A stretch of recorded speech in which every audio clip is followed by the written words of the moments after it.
இன்றைக்கி நம்ம காலையில் ஒரு டக்குன்னு குயிக்காக செய்யக்கூடிய ஒரு பிரேக்ஃபாஸ்ட் ரெசிபி தான் பார்க்க போகிறேன்.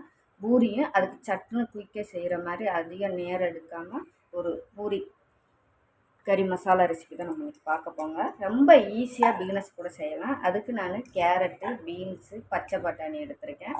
உங்கள்கிட்ட என்ன வெஜிடபிள் இருக்கோ நீங்கள் அதை எடுத்துக்கோங்க. இப்போ அதை ஒரு குக்கரில் சேர்த்துக்கோங்க.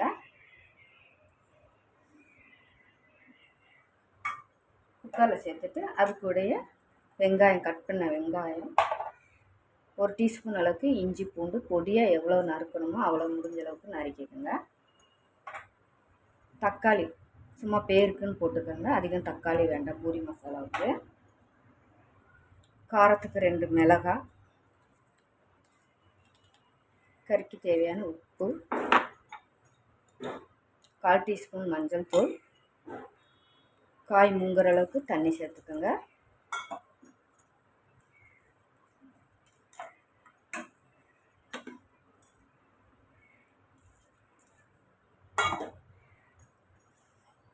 என்ன ஸ்டவ் ஆன் பண்ணல, ஸ்டவ் ஆன் பண்ணிக்கலாம். ஸ்டவ் ஆன் பண்ணிவிட்டு இப்போ ப்ரெஷர் போட்டு உங்கள் குக்கரை அனுசரிச்சுட்டு 1 விசில் இல்லை 2 விசில் வச்சுட்டு எடுத்துக்கோங்க.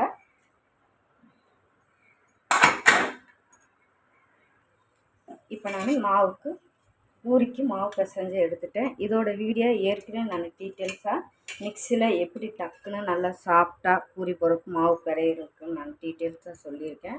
அதோட வீடியோ தரேன், நீங்கள் அதை போய் பார்த்துக்கோங்க. இப்போ நான் சொல்லலை, டக்குன்னு நான் மாவு அரைச்சி எடுத்துட்டேன். இது இப்போ ஜஸ்ட்டு நம்ம கை வச்சு பிசைஞ்சு கொடுத்துக்கிட்டாலே போதுங்க, அவ்வளோதான். அதிக நேரம் நம்ம ப்ரெஷர் கொடுத்து பிணைய வேண்டாம். இப்போ நம்ம உருளைக்கிழங்கு கறி நம்ம விசில் விட்டு எடுத்தாச்சு. இப்போ இது இருக்கட்டும். இப்போ நம்மளோட ப்ரெஷரும் போயிடுச்சு. இப்போ நம்ம எடுத்துக்கலாம். எடுத்துட்டு அருமையாக காய் வந்துருக்குங்க, நல்லா வேகும். இது காய் நல்லா பட்டாணியை தவிர்த்துட்டு காய் நமக்கு ஓரளவுக்கு திக்னஸ் வேணும்னா கொஞ்சம் புளிக்கரண்டியாக எதுனாலும் நம்ம வீட்டில் எதுனாலும் மசிக்கிற மாதிரி இருந்தால் அதை எடுத்து ஜஸ்ட்டு ஒன்று இப்படி உடச்சி விட்டுக்கோங்க, அதிகம் உடைக்க வேண்டாம்.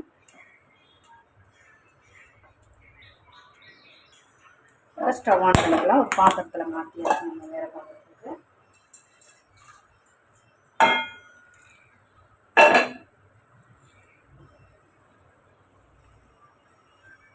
நம்ம ஏற்கனவே காயில் உப்பு போட்டு தான் நம்ம வேக விட்டுருக்கோம். இப்போ 2வது வேணும், நீங்கள் உப்பு செக் பண்ணிவிட்டு நீங்கள் சேர்த்துக்கோங்க. அப்படியே ஒரு கொதி வரட்டும். நான் ஒரு 2 ஸ்பூன் அளவுக்கு கடலை மாவு, பொரிகடலை மாவை நான் பொடிச்சு எடுத்துருக்கேன் மிக்ஸி ஜாரில், அதுலேயும் சேர்த்துக்கோங்க. சேர்த்துட்டு இப்போ கலந்து விட்டுக்கலாம்.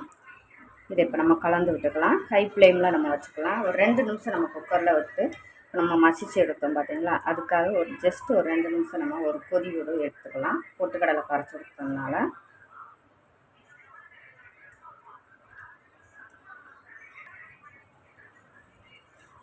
நல்லா கொதிக்குது, அவ்வளோதான். இப்போ நம்ம ஸ்டவ் ஆஃப் பண்ணிக்கலாம். கிரேவி வறுத்த விட்டுற வேண்டாம், இந்த அளவுக்குனாலும் நமக்கு இருக்கணும். இப்போ அதுக்கு சின்னதாக ஒரு தாளிப்பு கொடுத்துக்கலாம்.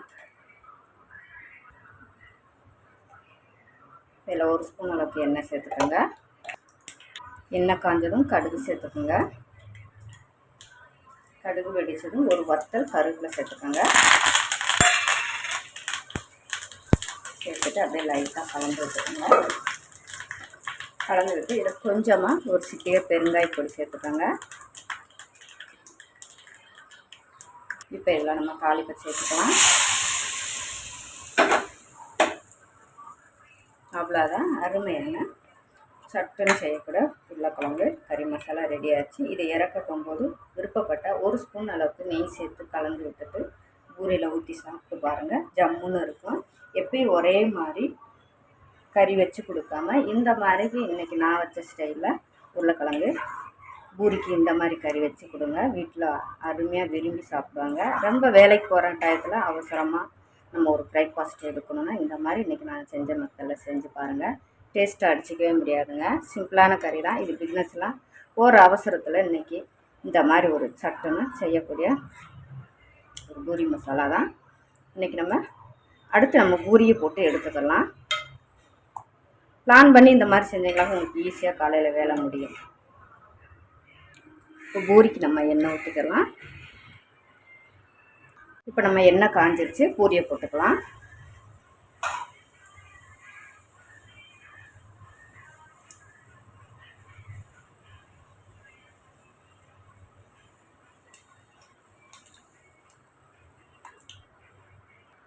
அடுத்த பூரியை நம்ம போட்டு எடுத்துக்கலாங்க.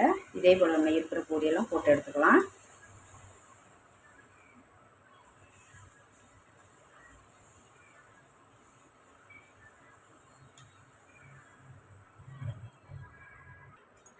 இன்றைக்கி நம்ம அருமையான பிரேக்ஃபாஸ்ட் ரெசிபி தான் இன்றைக்கி நம்ம பார்த்துருக்கோம். ரொம்ப சிம்பிளான ரெசிபி தான். நீங்கள் விருப்பப்பட்டால் டைம் இருந்தால் நீங்கள் ஒரு சட்னி வைக்கணுன்னா கூட நீங்கள் வச்சுக்கலாங்க, வீட்டில் விருப்பப்பட்டு கேட்டால். அது நம்மளுடைய எக்ஸ்ட்ரா வைக்கிறதுல நம்மளுடைய விருப்பம் தாங்க.